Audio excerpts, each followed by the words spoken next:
say that all the good things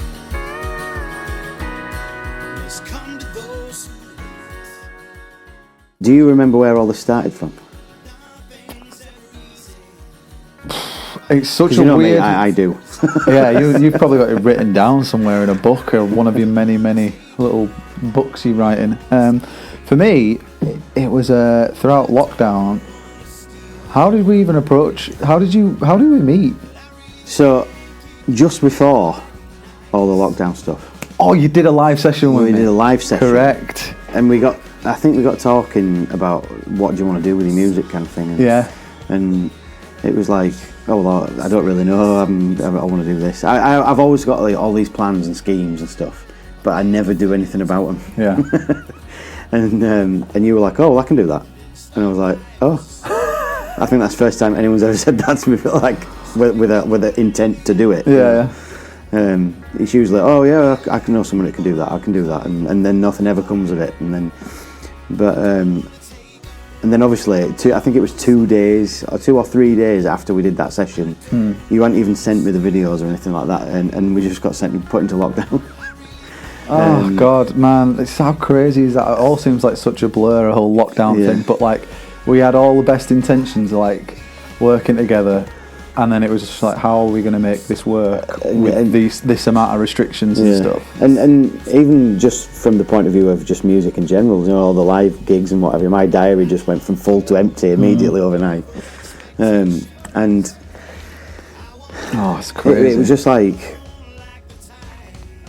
having that time to think. I think you messaged me saying, were you actually serious about doing that album? Yeah. Well, because if I'm being really brutally honest, like all my gigs and everything got stripped of me, and I was like, what am I going to do? Like, I wasn't allowed anyone in the studio or anything like that. And you kind of like, the last we sort of left it was, we were going to work together, and we had this, I don't think there was any intention of doing an album as of yet. It was more just like, let's do a series of songs or something. I think I remember saying to you, like, I will record, because the first song we did, I was like, I'll give you the song, let's record a song over Zoom, and it won't cost you a penny if you absolutely hate it. Yeah, just to test the waters and see what and it I remember like, saying basically, like, it'll cost you nothing, let's just see if it works. If it works, I'll throw that song in and we'll just move forward from then. And it was more of a trial for both of us, because obviously I've never recorded anything remotely, and had you never done that before, ever? not over Zoom, right? No, because obviously I do face-to-face sort of stuff. Yeah. I meet people and like develop music that way, and like pick the brain and go, why is it you've chose that chord instead of this one, or like sort of how we've experienced it up to now. Like towards the back end of lockdown, we'd not even like done anything in face-to-face. No. For the album, everything else would be through Zoom or through like remote FaceTime calls and all sorts. And then it wasn't until later on when we were allowed in the studio where you were kind of like, wow, this is so much better to actually work face-to-face. Yeah, there is a very clear difference. But at the same time, we made it work, and that's what I love about it. I think it was cool to like completely take everything we know and like tip it on its head, and like because no doubt you've recorded previously in studios, whether it be like bedroom studios and stuff like but that. never to the extent that it's always just been a very sort of little setup, like someone's back bedroom or with limited availability for instruments and stuff like that. It's sort of more been like the last album I did was just purely just stood in front of a mic with a guitar, and we did it live. I did the entire album mixed, mastered in 4 hours. So like when we first did, because it was Country to Me, wasn't it? That was the first one. Yeah. When we did that, like, was that the vision that you sort of imagined that song to be? Like, obviously we'd done it remotely, and it was a little bit sort of new territory for both of us, anyways. But like, did it tick the boxes? Well, absolutely. Because we're still working together. No, it was it was shite, right? In fact, that's why we're here, to tell you. Yeah. I don't mean to break this to you, but no, it was. I'm not entirely sure what I expected it to come out like. but it definitely ticked all the boxes, you know. And I think, it was just like a bit of an eye opener as to, wow, you can actually do this without even being in the same room together. Yeah, you know, that's kind of a bit I think mind blowing, really. Yeah, it's you know? weird though. And plus, I got in touch with a couple of old friends to put some like slide guitar and things on that, and that was a good experience, just because everybody was at that point. You were getting in touch with the people that you'd not really seen for ages, because all you had was social media. And well, I bet that it kind of opened up like conversation to sort of rekindle relationships with people you know, especially considering everybody's been put in a situation where they have no idea what's going on. I know we obviously don't want to be talking about lockdowns because, you know, everyone's a bit bored of it by now, but at the same time, like, then it was like, you know, scary times for everybody, but like for you to be able to reach out to people and rekindle relationships and friendships with people and be like, I'm doing this project, do you want to play some slide or do some harmonies and that sort of stuff. And yeah, and I think because everybody's workload was massively reduced, they were all like, yeah, do you know what, I'd love to do that. That's sick. Because more often than not beforehand, because they've got time to be creative then as well. Because more often than not beforehand, and I've said this to a lot of people, most of my friends are musicians, but you never got to see each other because you were all playing different gigs on the same nights. Yeah. Like everybody were, you know, I were here on a Saturday night, they were there, you were there, you know, or in different bands and stuff like that, and it did give you the time to sort of reconnect with those people. And I love that. That is cool. And you know, if you can make music together, what better thing to do, really? Yeah. No, that's really cool. You know, and obviously, like, it. Now we're actually talking about it. Now we're talking about it. You can really tell, like, how your mind expanded to, like, who else can I ask, or who else can I get involved? Absolutely. Like the, you know, and like it even extended to further people that you didn't necessarily previously work with or even know. You like absolutely reached out to people to play slide and stuff like that from other countries and other parts of the world, and and all that sort of stuff, which absolutely. is incredible. You know, I got myself, you know, messaging people I'd never met before, like, oh, they play that instrument and I really need some of that. Yeah. And that's always been a bit of a nerve-wracking thing life. for me, you know. And because I'm not really great at sort of meeting new people and things like that. I'm a little bit introvert when it comes to stuff like that. And it was nice to sort of Can't tell, mate, honestly. You're a, it's all a sneaky introvert. It's all an act. Yeah. It was nice to sort of message someone and who you actually kind of respected and sort of say, oh, they're really good at what they do. I might throw a message out there, probably say no, but and then it comes back, oh yeah, I'd love to do that. And you're thinking, that's ace. Brilliant. And you know, and the results, you know, I just go to show, don't they? People just like to be creative when they've got the time to do it. Yeah, that's it. And what I love about it as well is and now I'm actually thinking about the like the process of even everybody else recording their parts. You've got it from all sorts of different like spectrums of like people's different abilities to like capture a sound. So some people didn't have the facilities to be able to sit and record, so they would capture it the best they could, and it would be edited, and it almost added an element of charm to the song. Absolutely, we've got phone recordings and all sorts. Well, I was just about to say, when you think about Country to Me, your first vocal, I don't know if we kept the guide vocal. I just sang it into my phone, didn't I? Sang it into voice memo, and same with the acoustic guitar, and that is definitely in there. The acoustic guitar is definitely the voice memo, because we were like, there's so much warmth and charm to it. Well, I think what it was, it was GarageBand on my phone. Yeah. And I just sat it on a book in front of me and just played it, just so you could see what it was like. Yeah. I was like, whatever you do, just play to a click, or you know, and then I'll be able to build something up for you. Because I didn't have anything at that time. You know, I didn't have, you know, interfaces and all that kind of stuff at home. I just had a phone, and that goes for the live streaming as well. Everyone was getting into live streaming and whatnot. Man. And all I did for the first, however long, first 10 maybe, was I had a chair in front of me with a couple of books, and my phone just propped up. No mics, no nothing. And man, honestly, like fast forward to now, you are like the tech savviest person I know. Like, it's so funny. Like, I remember straight after all of that, I was like, this is the sort of gear you need. You need an interface. You need to do that. As for the album, though, I love the fact that there's like almost a timeline of like, not improvements by any stretch, because there is elements of, as I say, there's the charm of recording your phone on Country to Me and stuff like that, but you can hear like the development of for me, especially like when I'm mixing it and like piecing it together, hearing like the better quality vocal take or the better quality guitar take and stuff like that. And then obviously like then when you come into the studio and stuff, it's like you can do it at home. Just like we'll spend time like coming up with that new ideas, and then next time you come in, you've sent me a lot of other stems. So to a certain degree, we've actually kept some of the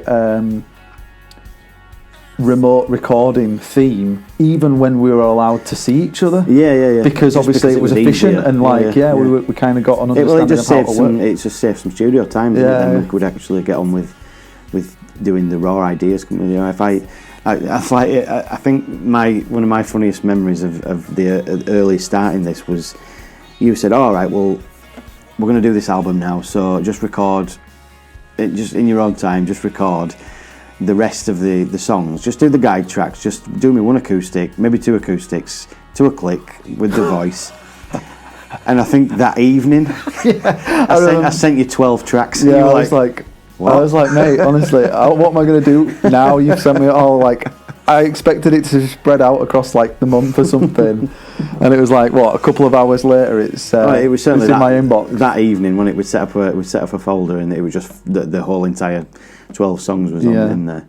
Speaking of, I mean, the whole entire 12 songs are now not actually the entire 12 songs that are on the album. Because you changed them. You didn't even tell me at first as well, because we had there were 2 songs on there. I just deleted the folder and put a new folder in. We had a Google Drive, didn't we? So, and obviously, like, I'm working with other artists and stuff like that, so it could be a working title for all I know. You could have just changed the title of the song. I wasn't. If we weren't working on it, I want to know what it was. No, it was completely different song. And then you're like, there's at least 4 songs I took out, put new ones in. Yeah. Culled your songs and then brought in new ones. And you still to this day never heard them songs.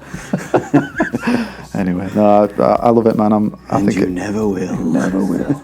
I think whatever's happened, it's worked, and it's been a cool little process, and it's nice to sort of see it coming to an end in a really nice way. Like the fact that we were able to have some studio time together and like develop ideas and come up with different ways of like turning your songs on the head, as opposed to it just being like the acoustic version that you've written and stuff. And if anything, it's just broadened my horizons, I think. I've always said this about you.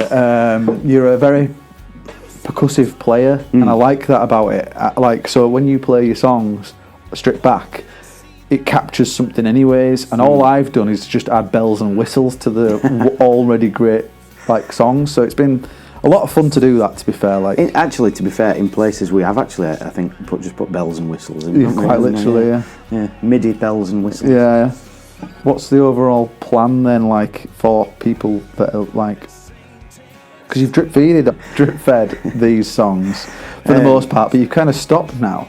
Yeah, well, originally this album was supposed to be out in February. Yeah. But obviously we went in and out of lockdowns, didn't we? And we got into the studio, and then just as soon as we got in, we had to not cut you. I remember you ringing me going, we're going to have to cancel them sessions and do it remotely. Well, because we'd finally filled the diary with everything that we needed, and then Lockdown 2 came, or whatever it was. Lockdown 65. Yeah. 25 years later, still in lockdown. Yeah. It's 2032 and the album's finally out. Yeah. No, I think it was supposed to be out in February of 2021, and obviously we were nowhere near by then. So we just carried on and just did what we could, didn't we, I think. And so I just decided to drop this sort of drip feed the songs we'd finished, put them out as singles. Just so, because I got a lot of financial backers through the Kickstarter. I did obviously, I did a Kickstarter campaign, and I just thought for those people, I just thought, it's at least it shows we it's not something I've just said, right, give me some money for, and then just disappeared off the face of the earth for 2 years. Because the Kickstarter itself, like, didn't you double the? I did, yeah. You hit a target and then you just kept going. Yeah, it just went mental. Actually, I got, I've got backers. I got backers from loads of different countries and stuff, Yeah. which was insane, really. And I think the Country to Me had already come out Yeah. before I'd put that out, so that was kind of like a taster of Yeah. this is what I want to do and make an album of this.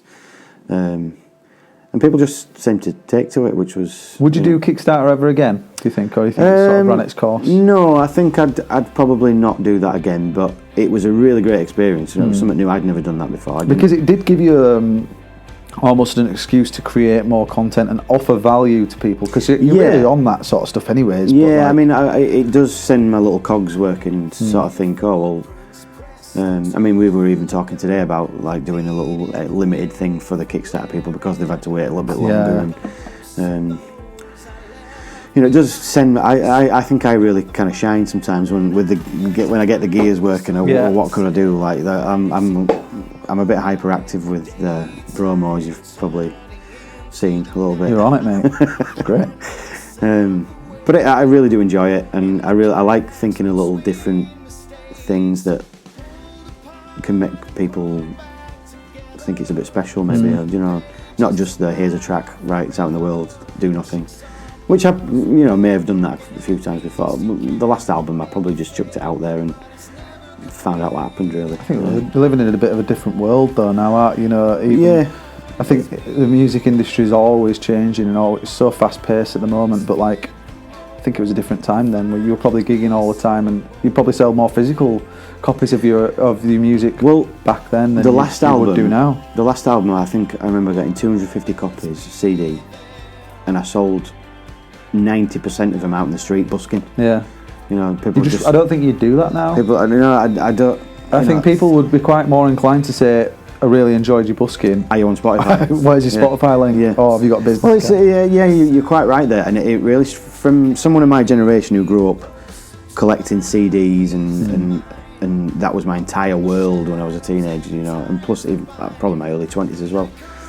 I had thousands of CDs. Well, I remember moving house from my mum's to my first house when I moved out, and I had boxes and boxes and CDs, and I had those shelves that there's just bow in the middle because it weighs so much. And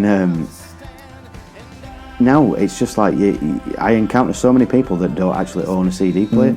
Yeah. I mean, even now, in my van, I don't have. I've gone totally Bluetooth. Yeah. There's no CD player, and I find it a strange turn of events. But at the same time, it's probably what people of the generation before us felt when records disappeared, or cassettes, or whatever.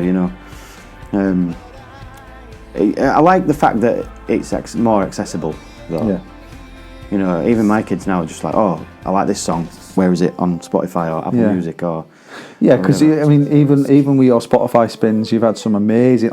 This is another cool thing. I don't know if you can show people this if you ever show them. Like, you've got like a pinboard, haven't you? I have, parts of the world that you've been played in. I think. Yeah, and I think as it stands at the moment, it's 52 countries. Which I just almost think shows another element of gratitude, because I'm absolutely blown away. It doesn't kind of go under the radar for you, and I know like for most artists, and I'm probably even speaking for myself, like I don't really go that in depth to the analytics of where my music's getting played. I'm just a bit of a nerd with that. I just love like it to. though, mate. I wish I could do that. I just like to. I do probably look every day on the artist's analytic sort of app thing, and I'm not really that bothered about the numbers. I just like to know where it's gone. It's that's just a little self-indulgent thing. Really. I think it's great. I really do. It's really nice to think that someone's listened to it in Indonesia or Australia or wherever, and it gets you wondering, like, where does that process come from? How have they found that track? Like, has it been because if we lived in a world of only physical CDs, they wouldn't have. Nobody outside Leeds would have heard it. Yeah. Really. I mean, it might stretch a little further, but you're talking. I think the furthest I've ever sold a CD is to Norway, but that's only because John, my friend who recorded the first album, he has a friend in Norway who bought a CD. But other than that, it's gone absolutely mental, really. I mean, I've gone way over 50,000 streams on Spotify, and that seems just ridiculous to me. But what I think credit where it's due, mate, is a balance of consistently offering value to people, but also like just generally being consistent of like believing in the process of putting out one song, putting out another song, putting out another song, and like you capture the attention of one person and then you're giving them something else to then want to come back, and eventually before you know it they become like, you know, a fan, if you like, or a friend, or I don't know. Yeah, you know, I think we've, you know, you've given me some advice on this kind of thing as well, and I think it's been definitely advantageous dripping the songs out there, you know, rather than just putting the one single out and then waiting 18 months for the album. It has sort of generated a little bit of anticipation for the album and kept the interest of people. I just think we live in a world now where people will give the same amount of attention to 10 songs as they would do one song. So like, for instance, if you put all 10 songs out in the world, they'd go, right, I'll listen to all 10 songs, that was good. What have you got now? Yeah. What have you got for me now? Whereas you can go, I'll listen to that one song, and they might even go, I'll listen to that a few times now, because it's only one song. They consume it like it's, you know, a bit more bite-sized. You know, it's easier for them to sort of digest and get the head around, especially in a world where there are so many different artists out there.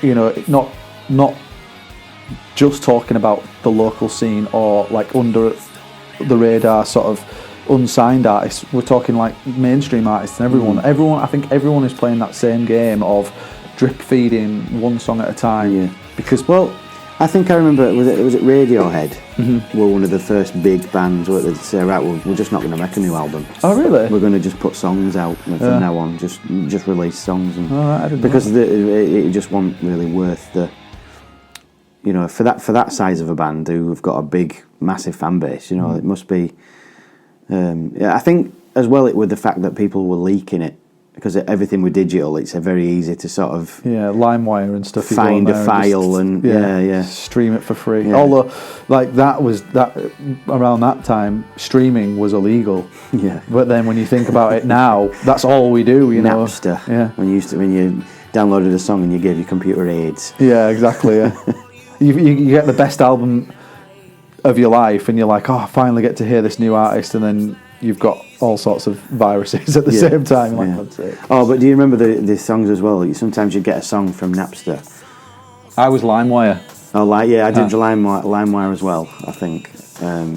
But do you remember when you certain songs, if it was like a brand new song that maybe only sometimes it would be a recording from the radio. Oh, right. And you'd get little bits at the end, like of where they started talking, or it'd be recorded in someone's room. They did that, and someone would close the door. Yeah, they did that with. I remember a band called Fightstar put out a song called 99, and I did take it from LimeWire, and it was the jankiest, most horrible. I suppose it's like sounding recording. It's like the equivalent of filming in cinema, isn't it? Yeah, exactly. Yeah, you get someone standing up in the middle. But then I remember around those same time, you would think, I don't know, Blink-182 or whoever it was that I was listening to at the time was releasing a new song, and it was almost like you're getting trolled because someone had just put, I don't know, bloody. Is it Rick Rolls or whatever? Right. So you'd go, okay, new Blink-182 song or whatever it was, and then it'd be like, for God's sake. Or it'd be their band or something like that, like pop-punk band. It's a good idea. I thought we could put a secret track on, couldn't we, at the end? Yeah, just you trolling. Just me, just ringing.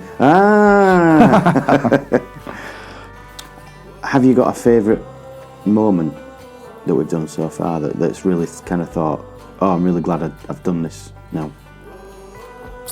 I mean, I've got a few, but there's a couple of standout ones, I think, for me. For me, we've already touched on it, and I think it really sort of resonates with me is the level of charm in, as we said before, of like the rawness of certain takes, or like, you know, as I say, having a phone version staying in the recording purely because why re-record it if it's adding value or sounding good? And like, to me that was kind of like, maybe you don't need to polish it every single time. and that kind of opened my eyes up to. Oh, that's good. Which was a nice feeling to be like, if it ain't broke, don't fix it, kind of thing. Exactly. Yeah, I think for me, I think we were doing the track "Drive Away," which I think that's probably one of my favourite songs we've done so far. But the way I'd brought it into the studio and we were going through, and then I think what happened was I picked up a bass, and I was going to get one of my friends to play bass. And I was just sat noodling in corner while you were doing some sort of production thing, and I think it was production just shite. Well, yeah. And I think it was just like I did some sort of little Johnny Cash thing on the bass, and you kind of just went. And it was like, get a cable. Yeah. And you know, that completely... That's the one with the real snare in it. It is, well. yeah. I think I actually played every instrument on that, didn't I? On that song. Because what I loved about that is as soon as you played that bass riff, it set a complete tone for the rest of the song. Yeah, it completely changed the song. And we were like, right, what do we want to do? And there's a lot of like, we've used technology, I feel, tastefully, but we've used it because it's efficient. Yeah. However, for that one, we were like, we want real snare. Mic'd up, we just dragged the snare and we mic'd it up, and you were sat on couch and stuff, and you were like, and when you were, some of them you were playing with sticks, and some of them you were playing with your hands, and you were like deadening it, and we were like muting the snare strings underneath, and like we were doing whatever it took to get the sound. And I remember I mic'd up this one snare with 3 different microphones. I even used a kick drum mic on it just to get that low end, and like had 3 different channels on it, and that was a lot of fun actually. When I actually now I look back on that, because it was completely spontaneous. Just as you say, it was. I'm tinkering away, and then it was. Hang on a minute, you're doing something to create a totally different vibe here. It was like, whoa, let's get that down. And you know what? It worked 100%, didn't it? You know, it changed the complete dynamic of the song, I think. I liked that song anyway. But, you know, it was a little turning point for me there, I thought. And I like the fact that I had a hand in playing every instrument on that. I played piano on that, I played a bit of drums on that, I played bass on that, and that was just nice for me to know, actually, I can do this kind of thing. It's like, you know, I really do enjoy it, but it's really nice that I can actually make a full song here. Yeah. You know. That was definitely a standout moment. Even, you know, writing a couple of guitar solos as well, because I'm not the greatest lead guitar player ever in the world, but you know, it's just whatever lends to the song and creates. What I like about working with you is as much as they're your songs and you're obviously, you know, you're trying to tell a story or you know, portray some, however it is you're feeling at that time, you're also really open to like hearing a different take on an idea. So like even when you were doing your solos and stuff, I'd be like, oh, why don't you try it like this? And then you'd just like develop that idea, and it'd be like, oh, why don't you try it like this bit? And then before you know it, we've kind of it's gone pushed it way further than it could have been. And I thought it was pretty cool. Like, but again, that's the kind of energy you get when it's face to face in the room. Yeah, you know, some of the later songs we did which were a bit more sort of experimental, and we put stuff in there that we wouldn't necessarily thought of before. I don't think we would have got the same vibe if we'd have done it over Zoom, or if I'd have just sent, oh, here's some stems. What can you do with that kind of thing? Because a lot of the early stages of the recording as well is once you sent everything over to me, I would then sort of throw it in the pot and then add a load of parts to it and then be like, I hope he likes it.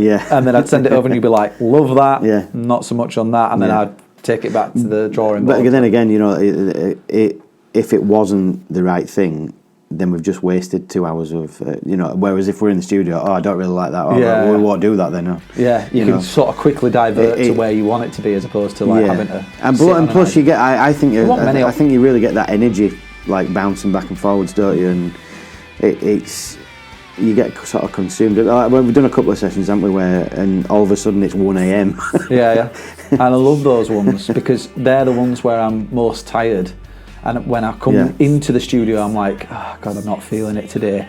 And then when something happens, I'm like, holy crap. No, never like that. I'm just like shattered. I'm like, oh my God, it's been a long day. And when doing a late session anyways is always a bit of a tricky one, because obviously if you're not in the right frame of mind, then you know, you can't force it. But then I love it when something happens and you're like, oh God, I'm so tired. and then next minute you're like, wow, this is sounding so good, and then it's freaking 1 o'clock in the morning, and we've definitely had a away. nice selection of those moments, haven't we, where it's gone from kind of like, all right, what we're doing, and then all of a sudden it's like the energy's like boom through the roof. And but yeah, you've got to roll with those as well, because for the ones that are like that, which are great, there are the other ones where 10 o'clock rolls around and we're like, nothing's sticking, so let's just why force it? It's Absolutely. And I think that's what people. I'd like to think people will can take from all of this is the amount of effort that you've put in, like at your end, back at home, and coming into the studio, and like coming so prepared, and like I'd say 99.9% of the time the energy has been there, but like that small percentage where it hasn't, it's no one's fault or anything like that. It just is what it is. But I think I like that about working with you as well, because you very much, if it's not working, then let's not do it. Yeah. Well, whereas some people would definitely be like, well, this is my time, and this is, and so what if it's not working? You're paying me to do a job, and that's your problem, not mine. Kind of thing. As far as I'm concerned, some people are there just to press a button, right? You're ready. Click. Yeah. No. Well, I don't know what experiences you've had in the past, like overall, like any other studio, but like that's never what I've. My experience from working as an artist with other people who've produced my music, they've always like swayed more to be sort of a bit of a wingman, and I've loved that, and I've taken that side. Well, I think we've always said, haven't we, from the beginning of this, it's for the good of the song. Yeah. Everything There's else a title is there for you, for the good of the for song. the good of the song. That's on the next album. This is the first song of my new album. It's called For the Good of the Song. I could probably write it in about 10 minutes. Probably could, yeah. Bastard. But yeah, it's whatever works for the good of the music, really, and it's not, a face melting solo might be great, but if it doesn't fit to the vibe of the song, it's pointless. It's worthless. It might feed your ego for for the hour that we're in the studio, and then however long it's on for live performances and stuff, but if it doesn't lend itself to the overall package. And that's another thing as well, when you've worked with other people like Matt Baxter, who's taken the lead to an absolute another level, which is amazing, because he just plays what's right for the song. And everything fits, everything feels great, and it fits. It's not overdone, it's not just a million notes a second just for the sake of it. It fits perfectly. And like you've had I don't know the pedal steel names guy. The guy who plays we've got there's a couple in there. Brad Harper on a couple of tracks, and we've got a guy called Stephen Hicken Jr. on one of them. So, but both of them play quite differently. Yeah. But both of them fit. Both of them have caught the vibe of the song. Yeah. Really nicely. Definitely. And that's something I've one of them was from Nashville, wasn't he? No, one of them's from somewhere in Lancashire. Close then. And the other guy's from Leeds. Well, who was the Nashville player? No, that was a session musician that got in touch with me saying, I've heard you recording, I've seen on Instagram, I think, that you're recording, and this is how much I charge. I'm based in Nashville. Maybe we'll get him for the next session, really, because it would be nice to get some, like a authentic Nashville session player or something. But I've never even seen anyone play pedal steel, to be fair. Obviously I've heard it on a million recordings, and it sounds amazing, and it really does give you that. It can make any song sound country. Exactly. Yeah. I've always said I'm not a full cowboy. I've got loads of other influences. Country is I think that's where my heart and soul lays. But I like to think that I draw on a few more influences as well. I'm not. Well, I think we've always said that you're like a country version of Stereophonics. I think that's how we classed it. But especially for this album. And that works for me. I'm happy with that. I do take most of my influence from country, but at the same time, I've grown up with a million other bands, and it's nice to sort of put a little bit of everything in there. Like I've said to people before, I'm doing a bit more country now, and people have said, "Well, you've always been country. What do you mean?" and I'm like, "Have I?" Right, okay. But it's nice to put. I think we've got on this album, definitely we've got influences from all over the place, really, and I've just sort of made that fit into the country vibe that I was looking for, you know. Yeah. Well, again, like when it, obviously I'm a bit of a novice when it comes to like the country scene and all that sort of stuff. Novice, that's the right word, isn't it? Something again with it. Yeah. But I like the fact that you allowed me to bring in my influences and also absolutely. put them on the table and just be like, this might not be country, but with those country chords or with that sort of sound. Yeah, you know, like we said before, though, for the good of the song, you know, and there's no need to pigeonhole things. No. You know, I think whatever genre you feel you are, it comes from the heart and soul of you, really, doesn't it? You know, if you think you're a German polka player, which I've heard you say a few times. Yeah, that is what solo choir is. Yeah. German polka. Yeah. That comes from your heart and soul, doesn't it? Does, doesn't yeah. it? Yeah. And it doesn't. I could be dressed up as you know, some emo goth person, but still I'd still be a country. I'd still have country in my heart. I think that's what I'm trying to get at. Yeah. You know. But yeah, I'm so looking forward to getting this out to everybody. It feels like we've hit the nail square on the head to me. I think. I don't know what you think about that, but yeah, I it feels weird to be rounding it off. it really does, doesn't it? But also it's like sending your child off to school for the first day. Yeah, it's weird. It is crazy, to be fair. Like, it kind of, for me, it really sums up the whole experience of lockdown.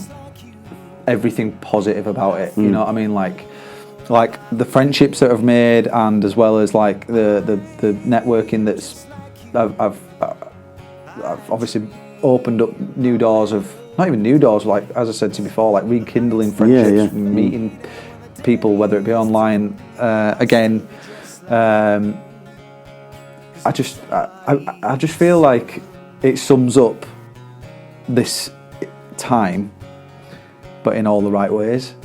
Yeah, it's taken all the positive aspects of it, and because there's so many negatives going on in the world right now, isn't there? And it's just been it's been a labour of love, hasn't it? Yeah.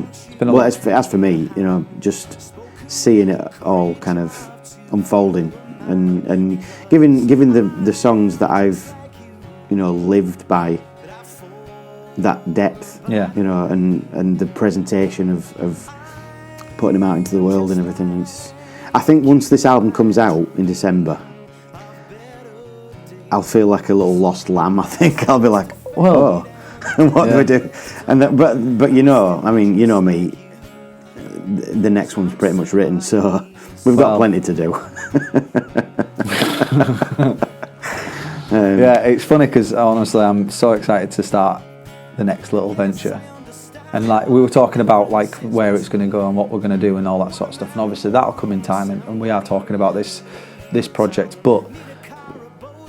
You know, I think something you've maybe realised is almost to be a bit of ahead of the curve. It is going to make life a little easier for you when it comes to releasing and putting out more consistent content and stuff like that. So. Yeah.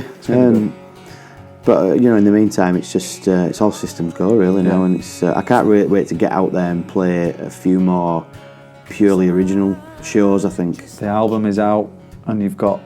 Gig that's on the the 19th of and then the gig's November? on the 19th. Yeah, it is. It's a Sunday afternoon, free? 4:00. It's free. Northern Guitars in Leeds.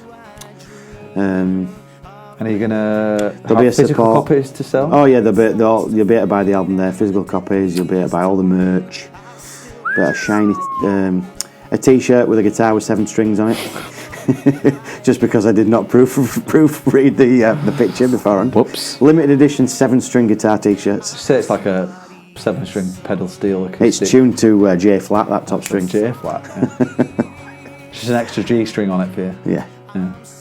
I'm that badass. I need 2 G strings.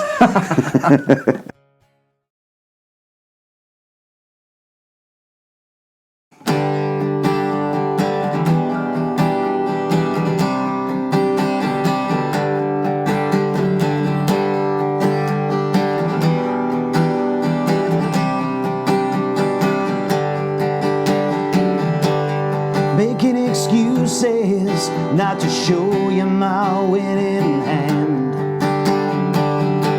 Speaking in silence, it's a language only I understand. Sometimes I feel invisible, but I made myself this way. I wonder, what would you say if I asked you to stay? What would you say? Take a leap of faith. What would you say if I told you my truth? I didn't want to fall, but I'm falling. Time on my hands, leaving too much time for daydreams. I can really be something when I'm not my own worst enemy.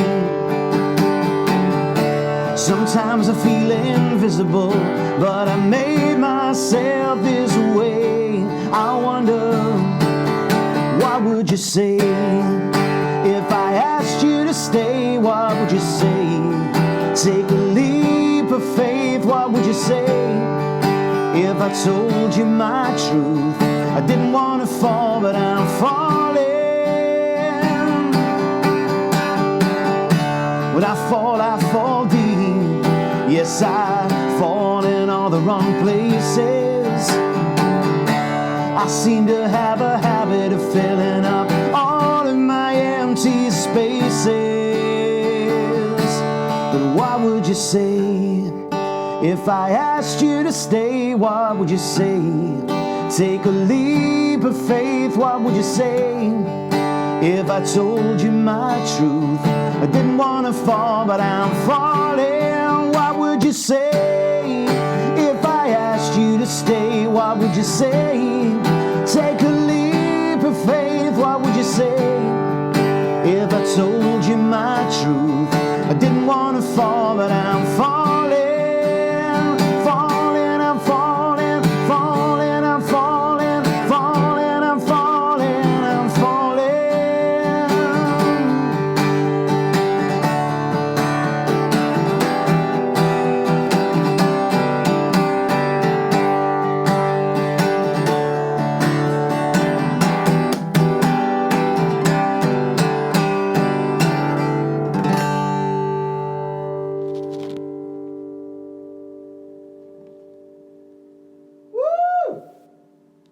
Yeah.